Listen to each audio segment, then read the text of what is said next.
Hi, and welcome back to my podcast. My name is Douglas Williams, and as you know, I've been doing a lot of research for my PhD around the area of creative learning and performing arts for neurodiverse young people. And today, I think it's going to be one of my favourite days, is exploring dance and physical movement in terms of how it impacts and works with people on the spectrum. And today I've got a wonderful guest that I've had the pleasure of knowing for quite some time in the city. Was a student at my college, WAC, many years ago, but then went on to launch a really popular dance company in Liverpool and nationally, and that's Movema, and is also now a ADHD coach, but I'm sure she'll explain all that to you. So without further ado, I'd like to welcome Miss Ithalia Johnson to my podcast.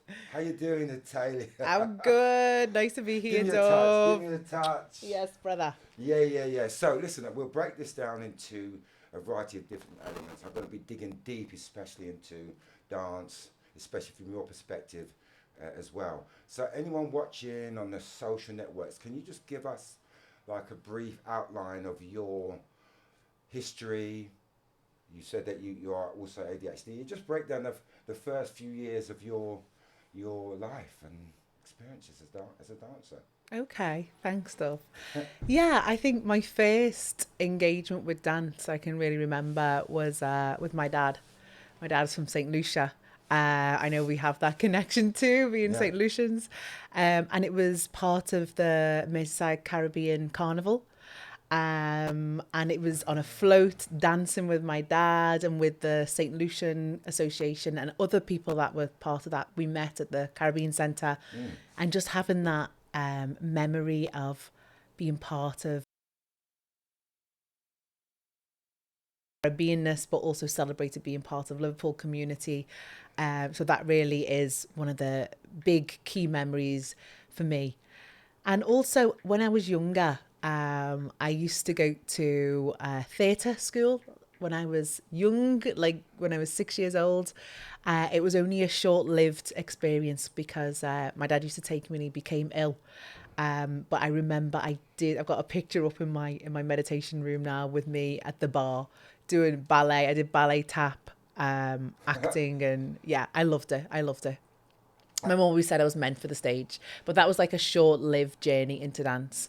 And it wasn't then until I came back to dance after my father had passed away when I was 28 years old. That's when I came back to dance.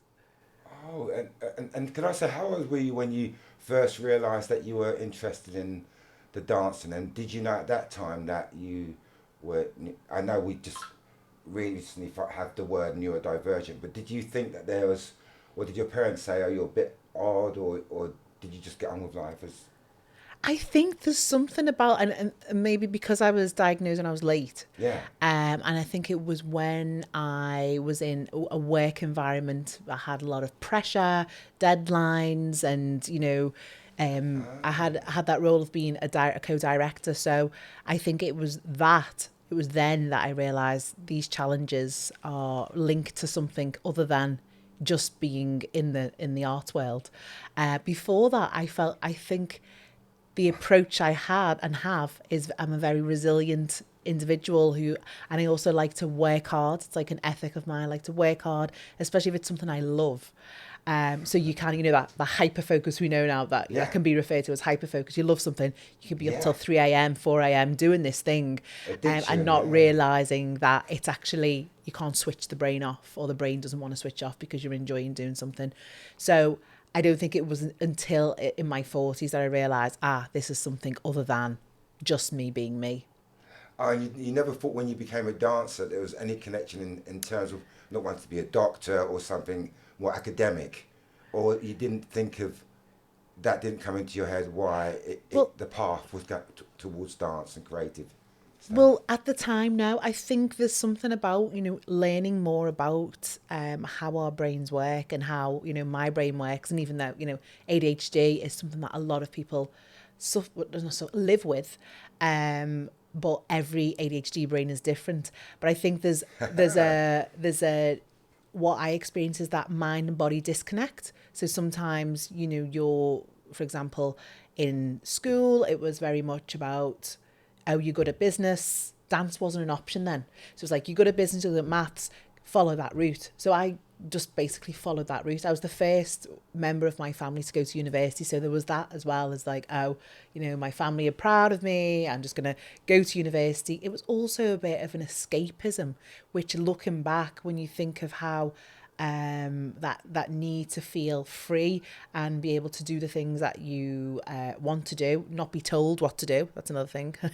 I know. That's a big problem with ADHD. Yeah, I know. Not being told. Yeah, yes. No, don't tell me what to do, because and also the reason being, learning more about the brain is because you know what you want to do. You just need space and time to articulate it in your way. And I think that's where in that school environment at the time, there wasn't space for that. So it was very much about survive, and also being, you know, we talked briefly earlier, you know, being a female from mixed heritage background.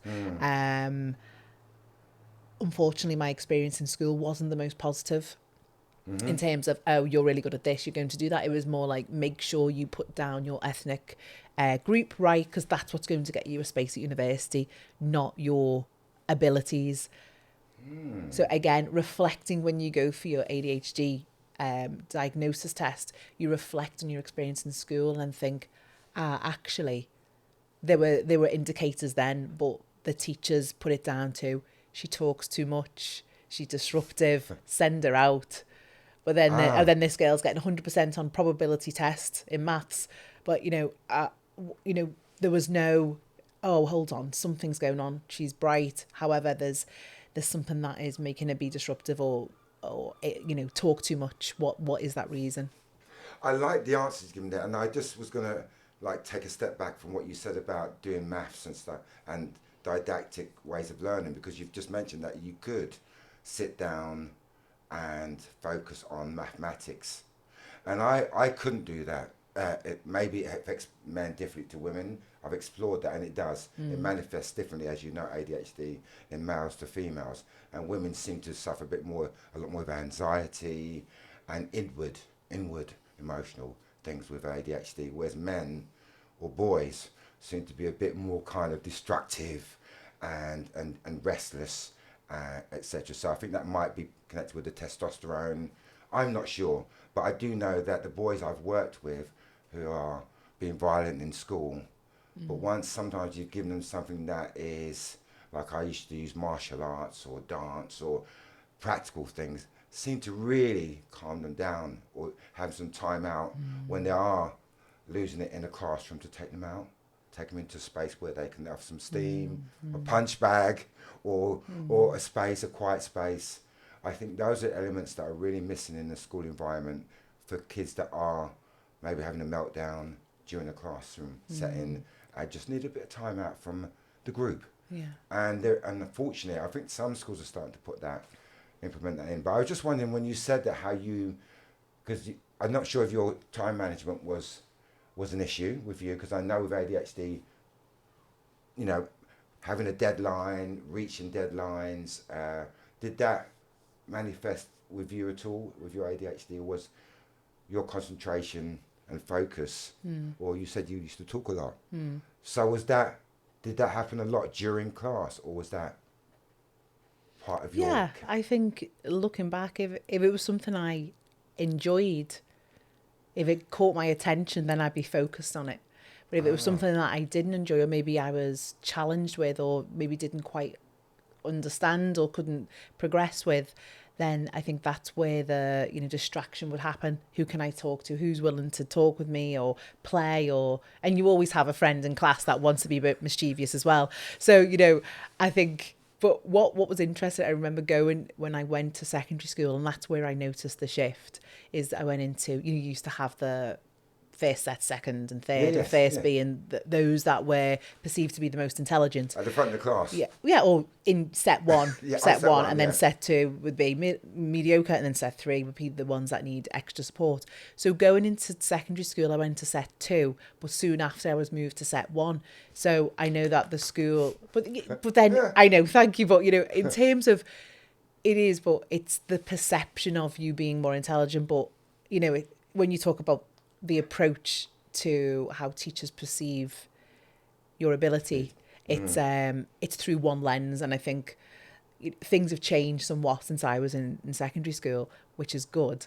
But when you talk about, did I distract? And I remember going into set one in maths, I just loved it because I think that was something I loved to do. But going into set one in English, I can remember struggling and being totally disorientated and thinking, oh my gosh, people are just getting on with this book and being able to reflect and write this essay, and I was just stuck because we'd been moved in halfway through. But something else that you just said then about types of ADHD and it being different to male and females, but also it just being there's many. When we start to learn, that's what I love about learning about something. It's you realize it's not just. You don't just account for the ADHD, you account for the society that we live in, the institutions that are set up, the policies that exist, and there's perceptions around male and females in our world. Unfortunately, that's still the same. There's not equality yet. I agree. And also there's, hyperactivity, inattentive, and there's combination forms of ADHD. So again, they are different in each individual. And then it's believed, that when women have ADHD, they mask it more within those settings. Absolutely. Because that's what's expected of them. And this, even though I think it is, it'd be great to hear your view as well. It is changing that perception of ADHD equals a young boy running and jumping off walls, and I think that's what we're trying to break down, isn't it, as advocates and people with ADHD now, is that is one moment of what it is. It's such a wider landscape of that, and it can be seen. It can be people are getting diagnosed at 60, 70. I've seen. It's not. It's something that. Okay, we've been really having a great day today with Miss Ithalia Johnson.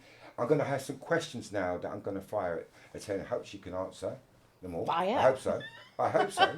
And my first question, Ithalia, what is your knowledge and understanding of neurodiversity? Diversity. I suppose my knowledge and understanding of neurodiversity comes from my, my desire of understanding that came from my realization of having ADHD myself, just 4 years ago, and then being able to, and I think in a simple response, and then I'll go into it. I feel like we all are neurodiverse. In some way, yeah. We all are neurodiverse. Even neurotypical is maybe on the left hand of the spectrum, if we think of it being, rather than it being separate. I think a lot of the time when we think of neurotypical and neurodiverse, we put them separately. But I think actually it's all one part of one long, I agree not with even you. line, circle of how our brains work. What I understand about my brain and about ADHD brains in particular, because that's the topic and the area I've chosen to explore and study to become an ADHD coach, is that even when you have a label of ADHD, there's so much variation within that. There's so much variation, and that word diversity, I think if we think about that word diversity, that kind of sums up what we're talking about, that there's not one particular brain, that we're all very different. Yeah, like fingerprints. Yeah, like fingerprints. And everyone is different. Yeah, and both you and I know we've got St. Lucian roots, I've got Irish roots and African roots. Is that I'm not just diverse in relation to my brain, I'm also diverse in relation to how I'm perceived, how I look, how I am. So even though I was diagnosed, in my 40s, I feel like that word diversity, I've lived it throughout my whole life. So it is part of, as you say, connected with the ADHD or the thing. The diversity is part of, as you say, ADHD fits in within that as you. Yeah. I get that. I think it's just now, I know I've kind of created responses, but as I'm thinking about this, it's just our world likes to compartmentalize things and label things so that the people who have the power in our world can maneuver and control things. And unfortunately, that's the world that we live in. So it can be beneficial to have a label sometimes, but I think that word diversity is about and if we think about it just on that neurodiverse, what we think of in the world, we're thinking of ADHD, we're thinking of autism, we're thinking of dyslexia, dyspraxia, all of those things. Part of our human diversity. Yeah, I understand, and let me just put a little switch on that, because imagine this scenario, that the way learning was developed maybe 100 years ago was more creative, and then on the marginalised stuff would be the didactic learning. It could have easily been the other way around, where creative people looked at people that we say are kind of neurotypical as the outsiders, and that people that were creative were the norm. Unfortunately, as you know, 100 years ago, it was the academic learning that took the forefront. And unfortunately, creative mind, although that creative mind, I suppose, has always been within the academic, but being able to learn in a specific way was forced, that this is the way and it's structured and you have to learn this way. Whereas I think if it had gone down the route of creative, we would have been a bit more flexible. Does that make sense? So but I think it goes to why schools and the education system was created. It wasn't to create entrepreneurs. They're to create employees that will fulfill the quota of what our economy need at that time. But it's still now. It's still now. It hasn't gone. What's the fastest growing industry, though? Do you know what the fastest growing industry is? It must be digital. It must be related to close. Creative and performing arts. And so forth, and media. Fastest growing industry, and yet, as I said before, in terms of work and stuff, they're far behind in schools in terms of developing kids that can fill those places of the creative industry. I find it difficult to think of it may be catching up, but also what's happening in parallel is that the creative arts are being taken away from education. It's so weird. And I hope through this type of work that you're doing, which is incredible, it will help to highlight the importance of creativity. Because if we are acknowledging that more children are neurodiverse, then we can't take away creativity, because then how will those children survive through the education system? It's a no-brainer, isn't it? I'm glad.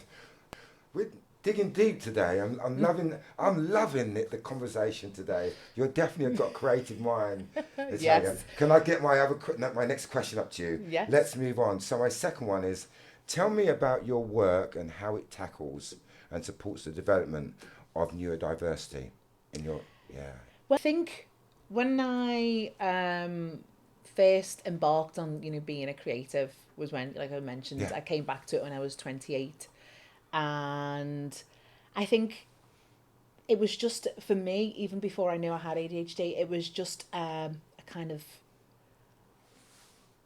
a value that I'd had, maybe, through my values from my mother and father, of treat everyone fairly, treat everyone with care, treat people with differences, those things, so that you do treat people not based on what they have, who they are, what they think like, what they do. You treat them, for all of the differences that we have. And I think that really, was part of, when I co-found Movement with the other directors, is that we all had this desire to bring people together through world dance and culture, which was to celebrate differences, diversity, and it was about celebrating diversity through dance. I think that was one of our first strap lines. So it wasn't thinking about neurodiversity separately. Per se, It was just yeah. knowing that dance and diverse dance forms included people in a way that delivering something in English language wouldn't do. So in a way, you're already doing what I'm kind of doing in my PhD without even knowing it. Because that's a great breakdown you said about how you understood how dance has no boundaries. You know, it's like they say, like music and dance.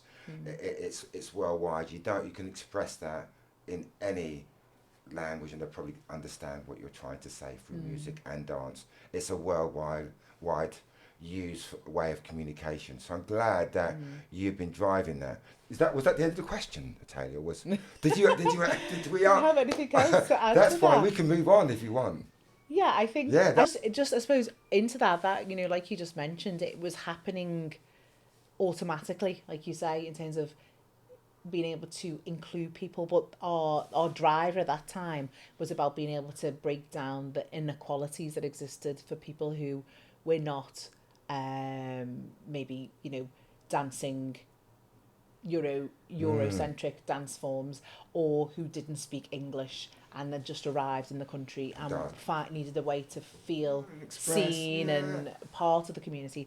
So, but then now moving on, and, you know, after 14 years there, I've now moved on to kind of looking at, you know, ADHD, particularly being an ADHD coach. And I think that then brings an extra layer in, because even though dance automatically does that, then there are things that you can do in addition to really support individuals who have neurodiverse needs. Because I think I had a moment where I remember when I went to college and I studied my first jazz class. I think I cried at the end of it because the pas de bourrée, I was just I was just like, I'm never going to be able to do this. What am I even thinking? What am I even doing here? Because I needed more time with my brain to process it. Yep. But it was just like 5, 6, 7, 8, you know, people had this other training before they went on to do HND in dance, and I hadn't. So I was like, what is this? I cried. And then I thought, no, I love this. I'm going to go to extra classes. And then I ended up being one of the top at jazz and doing extra performances in jazz. So, you know. That's the adventure. But I want to dig deeper in terms of just adding on to this ADHD coach, because I suppose you use that in part of this question I asked you. So how does the ADHD coaching fit into, you know, the question I asked you about, you know, the work how it that supports. yeah, how does it support it? Really, I just during I had a sabbatical, which was, I think, if you haven't had a sabbatical, please have one. It's essential in life. I've had one too as well. It's really essential, because then you have time, especially having ADHD, you have time to go, you know, who am I? Because we evolve. I'm not the same person I was 14 years ago. I'm not the same person I was last year. You know, we evolve, and to be able to go, where am I putting my skills? What are my interests? And especially having ADHD, you need to, what is my interest? What do I want to do? What difference do I want to make? And having ADHD, I realised that I really wanted to create spaces for people to feel liberated and become their best, to shine. And one of the ways, in addition to dance, that I want to do that is through ADHD coaching for adults. The future, I think, will be that I want to support, you know, all different ages of people, but people from I want to be able to support adults with ADHD, because there's this stigma around, there's something wrong with me, my brain's not working properly, I can't do this, I can't do that. But actually, what it does, and I love the techniques and the things I've learned, is because it helps us to focus on the strengths. And then that goes back to like this mainstream school, is they don't focus on the strengths, they focus, you're not good at this, so let's do extra classes. But hold on, what am I brilliant at? Let me do more of that, because that's where my brain wants to be. Can I just give you a round of applause for saying that, because that's something I've been really championing in my PhD about. The strengths. Do not focus on the weaknesses of people, because everyone has weaknesses, and why kind of put someone down or maybe even virtually destroy a child's life, because at that age it's so important to mentor them to move forward in life, not destroy them. So when you were just saying just then, It made me cry actually about focusing on young people's strengths, especially when they're young, and I think that's something that I can definitely resonate with.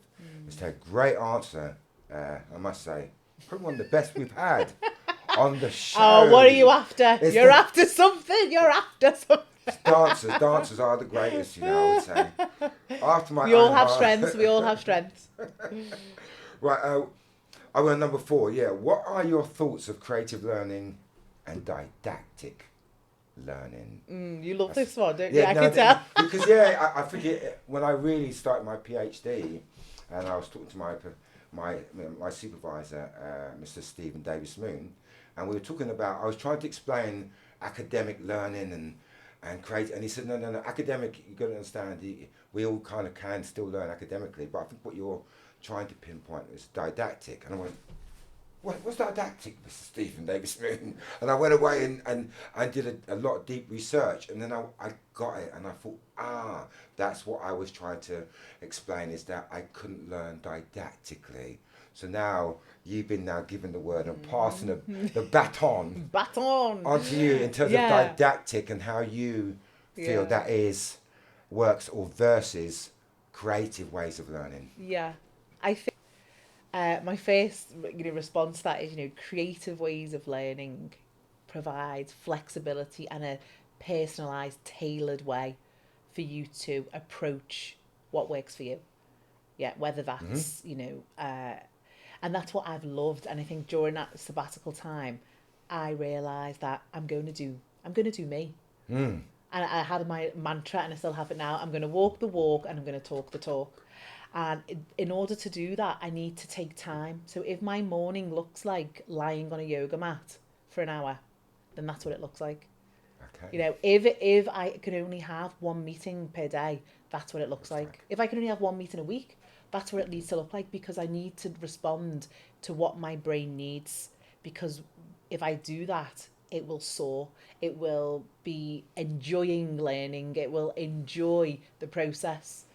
And I think, when you were thinking about didactic learning, it's a regiment, isn't it? We have to, we talked about didactic learning, didn't we, in terms of a school system, where, the bell rings, you sit down, the bell rings, you go for a break, the bell rings, you come back, all of that stuff. So there's not that flexibility of actually that young person needs to go and maybe run a couple 100 metres and come back and then be ready for learning algebra. So it doesn't allow that. But I think there's something in between, because I think, having an ADHD brain and also coaching individuals and seeing that there needs to be this ability to create your own structure. And I know, after talking to you, didactic doesn't necessarily mean structure, but I think what is important to highlight is that an ADHD brain craves structure, but in a way that fits their mind. So it's like, and I think that's it. And I found it difficult. I found it difficult with this new approach, because people are like, oh, even like the support I have, I have a PA. Oh, can you have a meeting 10 to 11 and then one at 11:15 to 12:15? I was like, no way. That will not work for me, because I know it'll just mean that I have no time to think. I have no time to go for a walk. I have no time to sing or dance or whatever. So and I need to make that space, and it's so essential. And you know what you just said, that if you could have stated that at a younger age and expressed the way you express it now, I wish I had that knowledge, so I could have said to my teacher, please try to understand that I can't, I need to go and have a run. Imagine having that knowledge and experience then you could articulate that. So in a way, I wish I could go back in time, I tell you, with the knowledge I have now, and be able to articulate to the teacher, so listen, I know you think I'm disruptive, but can I just say to you that, I'm neurodivergent? And he'll go, what's neurodivergent? Well, it's a form of being able to concentrate. Imagine being able to explain that. It would have made it so much easier. So me and you being able to have this dialogue now, hopefully in future generations, these are the sort of things I'd like to add to the knowledge pool in terms of where we're at now with understanding how creative learning and stuff is so important So you're helping me actually add to the knowledge pool as well, Talia. So thank you for today. The answers you give me just for this one alone. Yeah, is good. I think as well. I think we have that desire to be advocates for the next generation, because, it's changed completely. Even going to my son's school, I can see how it's changed. But if a school doesn't have the resources, then they're limited to what they can do for people. So there is a lot of, and I'm glad that you're partnering with, big organisations that are leading on this stuff, because there needs to be, a loud voice advocating for these things. They do, and again, it's like, where does everyone's skills and energy sit, so that it can be a full jigsaw and not just, one piece of jigsaw trying to find a way to this bigger kind of dream of making the environments better for people with neurodiverse needs. And imagine how, and I've got to touch on that, imagine how many kids are, well, I know roughly how many kids are being failed at school and failing because they're not given alternative methods and ways of learning. It's not rocket science that they can. Every child should be important to allow them to achieve their full potential, if that makes sense. And unfortunately, in this current age, the schools can't provide that. I mean, they are now academies and free schools, as you know, being launched across the country, but they're far and in between. But I think there's a need for the mainstream schools to be aware of things before it gets to the point of the child is going to be expelled, because unfortunately I don't think that's changed. I've watched my 3 cousins who all have neurodiverse needs. One went to Harmonise. Yes, the project that you created. And had a much better experience, then went on to study fashion. And then the other didn't work out great for him. The other variations were not great. And then now, but it was always, it's always been that it's the point when they fail. So it's not identified. It's too late. When they're year 6 or 7. Actually, I can see that this child has different needs. Let's put some things in place. Nice. It's left until GCSEs. They're not going to achieve. Before he gets expelled, this is what we need to do. It's like, whoa, where was the when they were, so that preventative stuff. So, and that's key to what I'm doing as part of my PhD. I think I mentioned to you, but it's under wraps at the moment. I'm not going to give away my plans for supporting. Secrets. Yes, my secrets. So Talia, number 3, how do you think dance and movement supports people to understand and to navigate their day-to-day life of all elements of being neurodiversity and what it brings? I think the magic of dance and movement. I say dance and movement because some people have a fear zone when they say dance. But just to move the body instantly increases our connection with our mind and body connection, which a lot of the times can be disconnected when you have a neurodiverse need, or when you have a neurodiverse brain or ADHD, for example. I know, with children, a lot that can present itself of them not feeling like they need to go to the toilet. They kind of don't connect until it's last minute. They're about to have an accident, and then suddenly, or they haven't been to the toilet for the entire day, or they haven't drank water because they don't feel like they need it. And this doesn't just disappear when you when you get older. But I really see that benefit personally with myself, of how moving my body connects me to my mind more, connects me with how I'm feeling. And I really want to explore more about, the somatic nature of movement, how we use movement to express feelings, release feelings, to communicate, I'm with non-verbal. you. I know you're the king of dance. I know you know that. So it's like and how it's a non-verbal form of communication. Love it. But I really love how it connects the mind and body, because I feel like that really helps with the well-being of someone with neurodiverse needs. I love that. Just thinking, and how do you think, Miss Tate, it helps with the well-being? What is your thing of the dancing and the movement? Why do you think it helps with your well-being? Well, when we think about, I'm talking mainly here from an ADHD perspective, but there's a lack of dopamine in the brain. So we're looking for dopamine, we're looking for it. Where is it? Where is it? And that movement creates endorphins, which then makes you feel good, or maybe it helps you to release stress, or it takes you away from what's happening in your day. Maybe it's a little moment of, this bubble of serenity that you're going in, that you immerse into.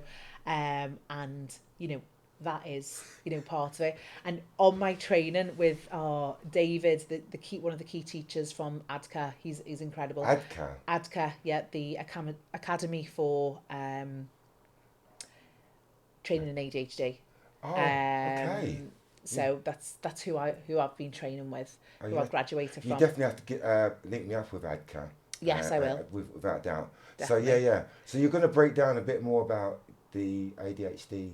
Yeah, but I think just with that, I think one of the things as a coach, like I mentioned, is that you inquiring with your client or with your client, what exercise they do, what movement they do, because it's really important to acknowledge the importance of exercise in being able to regulate your emotions, help you have a day that you feel like you can do what you want to do. It allows you to feel more grounded. And that is one of the prerequisites that we ask clients is like, what is your exercise regime? How do you manage your ADHD currently? And I feel like movement and dance is a brilliant way to do that. And I even offer it to my clients. It's like, would you like to do some movement before we begin? Because if someone arrives, you know life. Yes. Life is chaotic anyway, yeah? But if you've got ADHD and you've just been, you forgot your appointment, or you're there, you're late, you arrive and you're a bit like, your brain is all over the place. Are they really ready to engage in a coaching session?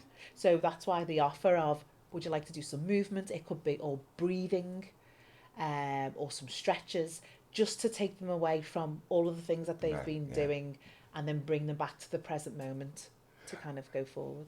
Do you know what Ithalia said that kind of like resonates with me a lot when I was failing in school when I was about 13 to 14, and I was failing in a lot of the academics kind of projects that I was doing. But then a dance teacher came up to me and said, I've noticed you dancing, would you be interested in joining the dance kind of group? And I didn't get at the time why when I started to get, as you mentioned, the release of endorphins and stuff, and I started to really enjoy going to school. Hence then, as I said before, how dance saved my life without realising it, that through dancing it re-engaged me back into routine. Having to be at the dance class at this time, I was excited. I wasn't excited about going to maths or English, but dance, I started to get really, the endorphins firing off. And that then filtered into my day-to-day life, as you were just saying, Ithalia. So I think looking at how the various ways of exercise and endorphins, just in terms of the dance, then filtered through with me then being able to concentrate a bit more after that in a classroom setting. But I didn't realise at the time that's how it worked. But now we're adults and we've experienced it. We can now, as I said before, as part of my PhD in exploring this, and yourself, your life experience, be able to break it down. And as I said before, pass that knowledge down to other young people that may be struggling and not realising that, they might need to do a bit more movement or a bit more, I said, exercise to regulate. So I'm glad that you broke that down as well, because that means you're probably reading my diary. You're reading my diary and saying, no, but it just shows we're in tune. We're in tune. That's what I mean to say. We're definitely in tune. So we're going to move on and jump down to question number 5. Yeah. So moving forwards, Ithalia, what are your thoughts on the best methods to support neurodiversity and learning, etc., etc.?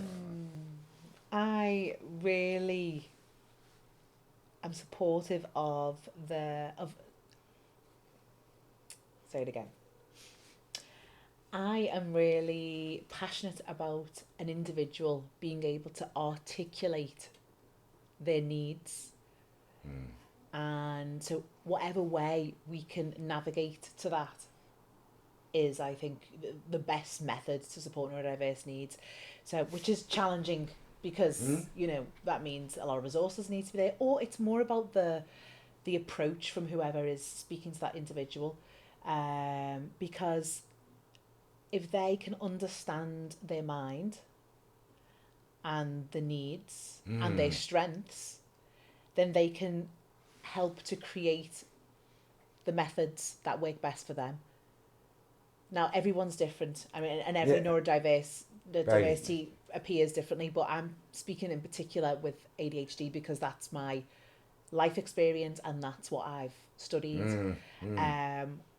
And with ADHD is the individual generally knows what they need, but may have many barriers of being able to articulate it. So again, they need to feel safe. Okay. They need to feel accepted. They need to feel heard. And they need to feel like that they can pause. When they need. Yeah. That's a brilliant answer. Yeah. Wonderful answer. I don't even need to dwell on that any longer because I think you've encapsulated so people understand the methods that you would implement, and it's not rocket science, as I keep saying, to put those things in place for people that are neurodivergent. They should be as practical as other things that you go to when you go to school. And those 4 or 5 things you mentioned to be part of that day-to-day thing in school. Yeah. It's not rocket science. Here's one of my favourites. Oh, go on. Ithalia. If you had a magic wand, how would you change the paradigm of educating and supporting young neurodiverse people for the future? And that's in any way that you could imagine. The perfect way to... Magic wand. Yes. If I think about that magic wand, it's that individual can access, state-of-the-art facilities where they feel that they are as valued as someone else in a mainstream institution. But I mean, really, it all comes down to freedom. Having the freedom to go on your journey at the pace that is right for you. So if you had a magic wand, is that what you're kind of the freedom to learn in whatever way that person needs? There's all different extra things I could say, but actually, to simplify it, that's deep. It's the liberation to be able to learn in your way, at your time, at your pace. I think that I could say that was probably the best answer I've heard to my question about about the magic wand. So today, as I said before, it's been exploring dance. I think what I'm going to do is just add some extra questions on for Mrs. Ithalia that we can kind of edit in. So, as a black woman, being a black woman of colour, and I've explored some of that in my podcast, but I think this is how do you think that has impacted your experience in life, the boundaries you've faced, the benefits of it as well? How do you feel, being a woman and also a woman of colour affects? I think, now reflecting back, there's that phrase in it that that people from, people of colour or people who are perceived to be black or brown have to work twice as hard to get the same recognition, or it's this feeling of having to be constantly on the go and constantly trying to prove your worth, prove that you are good enough, prove that you are equal, prove that you deserve to be there. And I think in life, because our colour is visible, we are on that defence. That's been the defence mode since, the first time being called a racist slur. That's been the defence mode of okay, why am I different? Why am I not accepted? And it's great to really educate myself about why all those things exist in our society, in our world. Diversity. Diversity. Yeah, diversity. And again, it's now acknowledging that I have an invisible need that not everyone can see, but it may, I think, the people that have attended my class, wow, you just got the most amazing energy. Where do you get this energy from? And at the time I was like, I don't know, it's just who I am. But now I know, I get this energy because this is something I love to do. I am bursting with joy as I'm teaching. I'm like, whoa, so it's, and that comes from the strength of me having ADHD. Yeah. So, but on the other side, it's the things that people don't see, the invisible part of the remuneration, you know, going around with negative thoughts. I'm not good enough. I can't do this. Why can't I do this? Why am I challenged with something? The mood swings of sometimes not feeling great, feeling low. If you've been on a high, then boom, there's a low. So, you know, and it's navigating those things within your family and within the you know, when you've got to go to a meeting and you really don't want to go. You really don't want to go. So it's like navigating, it's the intersection, you know, in the people who are, you know, au fait with all these EDI, D&I terms, like, you know, the intersectionality of life. As like a female, unfortunately, in our world that we live in, we are not equal. We're not not treated equal. We're not paid equal. We're not given the equal type of opportunities. Being someone of colour, again, add on to that, and then having ADHD. But it's not about the violin or that. No, it's not. It's more like, how do I navigate my energy to then, and what I've realised is, if in doubt, revert in. If in doubt, look after yourself. Self-care is number one, because without that, you can't do all the great things that you want to do. If you don't love yourself, that whole saying, if you have to love yourself before you can love other people. Yeah, it is. Yeah, you know, it can sound a bit cheesy, but if we look at it on a scientific level and also on a psychological level, it makes sense. No, absolutely does. Yeah. Ladies and gentlemen, round of applause for Miss Ithalia Johnson. I must say that today's podcast for me was probably one of my favourite, because I said that my association with dance and movement and how it actually saved my life as well resonates, and I'm sure you understand that, Ithalia. So listen, I hope you join me for some more as we go along. Next time we're going to explore drama and physical theatre and neurodiversity, and then also singing and neurodiversity, and probably even circus skills and neurodiversity. So today has been hopefully educational for you. I hope you can go away with some more knowledge, and maybe even for yourself, if you're into physical and dance stuff, how this can help you to circumnavigate life. So, Talia, thank you very much for joining me. Do you want to say goodbye to the audience? Bye, everyone. Look after yourself and keep dancing. Stay tuned for some more on my podcast around creative learning and performing arts for neurodiverse young people.